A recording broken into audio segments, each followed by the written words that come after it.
All right, let's dive right in. Today, we're going on a quest into one of the toughest, but also one of the most rewarding fields out there, financial engineering. We're going to map out the entire journey, from building your skills right up to beating that final boss, the interview. So you might be asking, why even go on this quest? Well, let's start with the treasure at the end.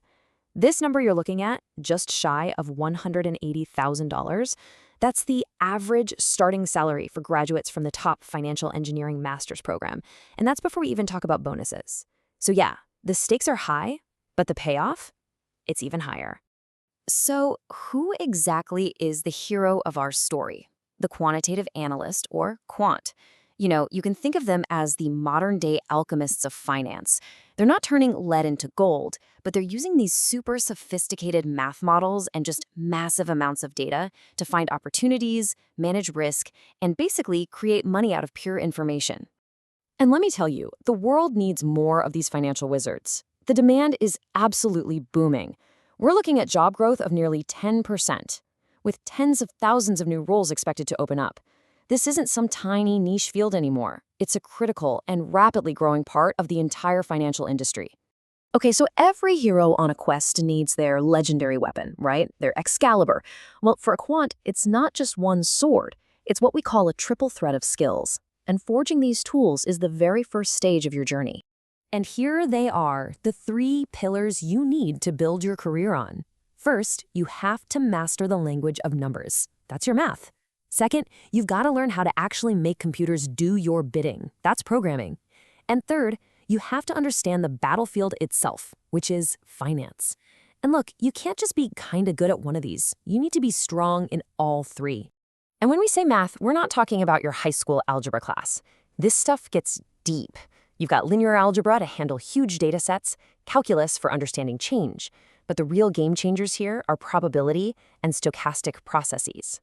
That last one sounds fancy, but it's really just the mathematics of random events, like how a stock price bounces around. That's the absolute bedrock of modern finance. Now for programming. 2 languages really rule the quant world, but for totally different reasons.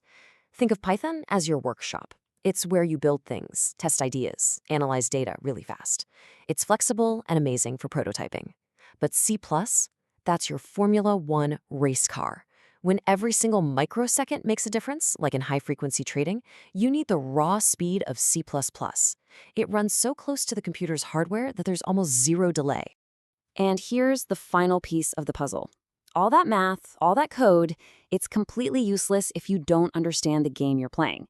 You have to know the financial instruments inside and out, options, futures, and the core theories that explain how markets work, from building a portfolio to managing risk. This is the knowledge that turns an abstract math equation into a real, profitable strategy. Okay, so you're starting to build up your skills, but how do you prove it? How do you signal to the big firms that you're actually ready for the big leagues? Well, that brings us to a major fork in the road on this quest. So which path are you going to choose? Are you going to go for a deep, academic, full-time master's degree, or do you take a more practical, flexible route with a professional certificate? And listen, there's no one right answer here. It really depends on where you are right now in your career and what you want to achieve. Let's actually break this down side by side. A master's in financial engineering, or an MFE, is a huge commitment. It's a full-time, deep dive into academic theory. It's perfect if you're just starting out and want that strong university credential. On the other hand, a professional certificate, like the CQF, is built for people who are already working. It's way more flexible, it focuses on the practical skills you need at your desk on day 1, and you can get it without having to quit your job. So you've forged your skills, you've chosen your path. Now you have to face the final gatekeeper, the dragon at the end of the quest. And I'm not kidding. The quant interview is a beast. It's not just a chat. It's a gauntlet of brutal tests designed to push you to your absolute breaking point. For decades, pretty much every aspiring quant has turned to one legendary guide to prepare for this battle. It's a book that thousands of candidates have studied, and a book that many interviewers have probably studied too.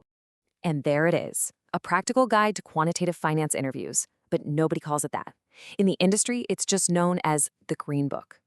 This thing is basically the Bible for interview prep, covering everything from brain teasers to advanced calculus. But here's the million-dollar question.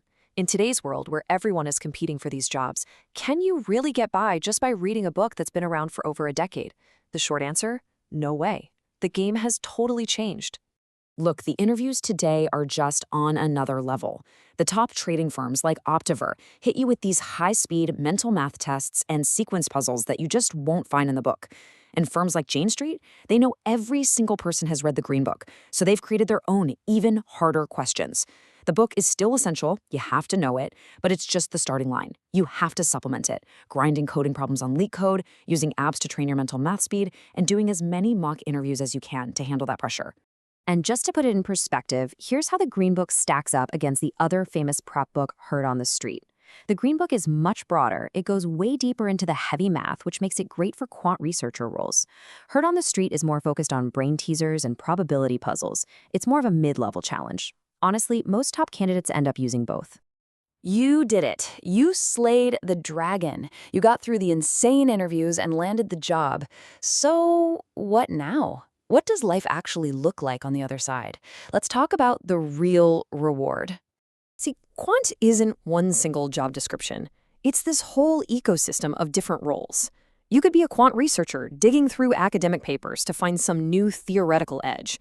Or you could be an algorithmic trader, writing the actual code that trades on that edge in milliseconds.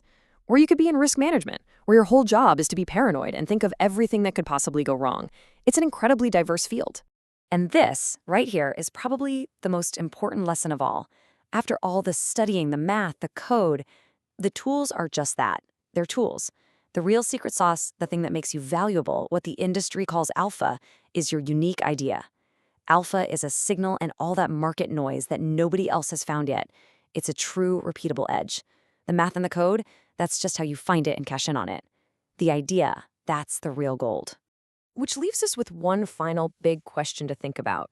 In this new age of AI, where machines can do so much of the heavy lifting, what is the quant of the future going to look like? Will it still be about pure mathematical genius? Or will it be about who can build the biggest, smartest AI systems?